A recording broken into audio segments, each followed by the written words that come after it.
Hey y'all, my name's Amanda and today I'm going to show you how to calculate repeats in a crochet pattern to change the size of your finished project and also how to figure out how much yarn you'll need. So in this example, this first pattern I'm going to show you is going to tell you exactly how many stitches are in this repeat and tell you how to and I'll show you how to calculate how many stitches to do. The second pattern I'm going to show you does not tell you how many stitches are in the repeat, but you can see that it is a repeating pattern as it goes across the rows. And I'm also going to show you, using this method of calculating the number of repeats, the number of stitches in a repeat, how to change the size of your project. So this is going to be a baby blanket if you work it according to this pattern. Say you wanted a much larger blanket, or even if you wanted to make a scarf or something in this pattern, then I will show you how to use the pattern and counting the repeats in the pattern to figure out how much yarn you will use and also what your beginning chain needs to be. So let me show you what I mean by repetition in terms of the pattern. So this pattern gives you a certain number of stitches plus an additional number of stitches. It says multiple of 6 plus 2 will be your foundation chain. So that means that you can start with a chain of any size as long as it's a multiple of 6 and a multiple of 6 plus 2 additional stitches will give you these repeats to give you this pattern all the way across whatever you're making. So what that means, if you're not familiar with how to interpret that, it's going to mean that you can have 6 times any number, figure out what that is, and then you're going to add 2, and that will equal the number of stitches that you want to have in your foundation chain. So you could have 6 times 2 would equal 12, and then you want to add 2 to that, so that means you would have 14 chains to have a project that is as wide as your chain of 14. You could also do, if you want to do a larger project, 6 times 4 would be 24. And then you're going to add that additional 2. Say you wanted to do something much larger, you could do 6 times 11, would be 66, add 2, and you would have 68 chains. And you could do that as large as you wanted to, 6 times 50 even, if it doesn't really matter as long as you're multiplying it by 6 and then adding 2 stitches.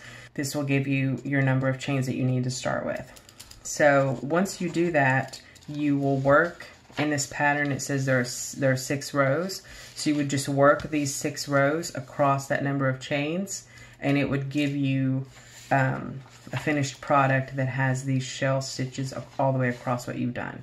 So that's all well and good, but what happens if you don't have however many stitches plus however many additional stitches in the pattern, but you know that it is a pattern that has a repetition just from looking at it and looking at the design of it. I'll show you how to calculate that. So in this pattern, you can see that there are repeats of this shell pattern across the blanket. And the pattern doesn't have, like I just showed you in the previous pattern, it doesn't have a guide here to tell you how many stitches in the pattern repeat and how many additional to add to the chain. So there's a way you can read this pattern and figure that out for yourself, and I'm going to show you how to do that. Okay, so on this first page, it tells you that if you make this blanket according to this pattern, your blanket is going to end up as 24 by 36 inches, okay? It tells you that you have 4 colors, and you're going to need 3 balls of each. And then here it has the actual pattern here at the bottom of the page, okay? So what we're going to do is figure out the number of stitches in the pattern repetition so that you will know how many to chain to have a blanket the size that you want. Okay, so the first thing I'm going to do, I'm going to do the math on the paper here for you. The first thing I'm going to do is write down how many I started the chain. So this is chain 80. And then it tells me to single crochet in the second chain from the hook and in each chain across to give me 79 stitches. So the first thing you want to make note of is how many stitches are in your first row in relation to how many chains you actually did. So there's 1 chain difference here. So you want to make note of that, 1 chain difference. All right, on the second row, I'm going to show you what I'm doing here before I actually do it. I want to count how many stitches I'm working inside the repeat, because it says repeat from the start to the end. So here's the repeat right there. I want to count how many stitches are inside here and how many stitches are outside the repeat. And there's, in some patterns, there are going to be some before and some after, and this one it just has them before, but if there were some before and some after, you would count both of those, okay? But I'll show you how to do that. So I'm just going to make notes here as I go. So you don't worry about the chain one and the turn, because it's not telling you to count that as a stitch. You're going to single crochet in the first single crochet. So that is one stitch that you're working into. So you can put a 1 there. One stitch that you're working into outside this repetition. So now I'm going to go inside the repetition. I'm going to skip 2. So I'm going to write a 2 there because I'm skipping 2 stitches. I'm going to work 5 double crochet into the next single crochet. Okay, so it's not 5 that I'm going to write down, it's 1, because I'm working the 5 into a single stitch. Okay, I'm working it into the next single crochet, so I'm going to write down 1 stitch here. I'm going to skip 2, so I'll write down 2 again. And I'm a single crochet in the next single crochet, so I'm going to write down 1 more. Okay, and I don't have any stitches after the repeat. If I did, I would put those with the one that was outside the repeat. Okay, I'm going to add that in. So I'm going to count the number of stitches that I had in the parentheses, and that's going to add up to 6. Okay, so that means I know I'm going to have a multiple of 6, and then I have the 1 here that was outside, and also the 1 chain I did at the beginning that I didn't work into, so it was 1 additional chain. So that means it's going to be multiple of 6 plus 2. So let's check my math.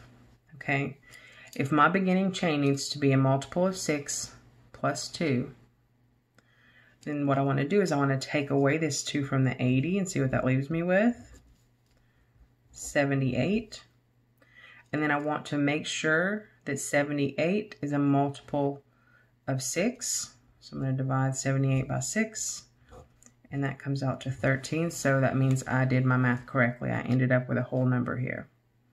Okay, if I didn't get a whole number, if I got a fraction or a decimal here, then I would need to check my math. All right, so that tells me how to calculate any number of chains I want to make the blanket any size that I want it to be.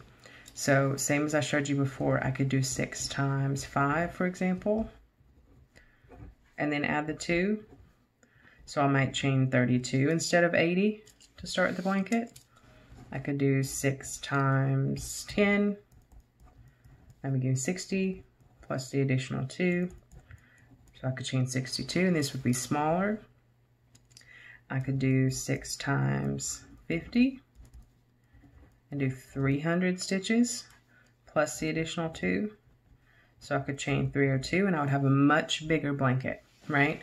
So you get the idea. That's how many you want to chain to start with, so that you can do this pattern and have the repetition, like in the photo, of the shell stitch in whatever size you want the pattern to be.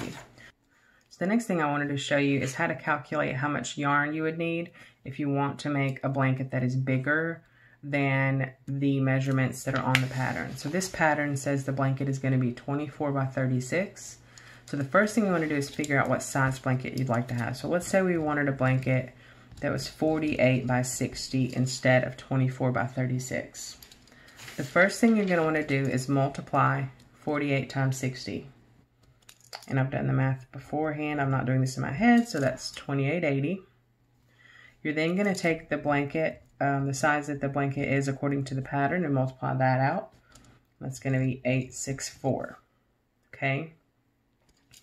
The next step is to divide this larger number by the smaller number, and that gives me 3.34.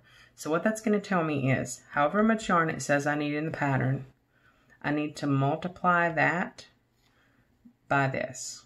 Multiply the number of yarn balls it says I need by this number I came up with. So, for example, it's telling me I need 3 balls. So I'm going to multiply 3 times 3.34. That actually works out to 10. It's not always going to end up in a whole number. Say it was a 3.1 or something and it ended up as 9.3. You're going to obviously want to round up because you can't have 9.3 balls of yarn. You're going to have the 10. But this one just happens to work out to a whole number. So it's going to show you that you need 3 balls here. It adds up to 10. So you're actually going to need 10 balls of each of these colors to make a blanket that is 48 by 60 instead of 24 by 36. I'm also going to do a similar video for knitting, so if you knit as well and you'd like help calculating the repetitions in a knitting pattern, I will try to link that in the cards and put that in the description as well. I really hope this was helpful and wasn't too confusing. I tried to go slowly and I tried to be as clear as I could. If you have any questions and you're still confused, please post a comment below. I will read all of those and I will help you as much as I can. If you found this video helpful, I'd appreciate it if you could give it a thumbs up. And if you'd consider subbing before you exit my channel. Thanks for sticking with me. Hope to see you next time. Bye.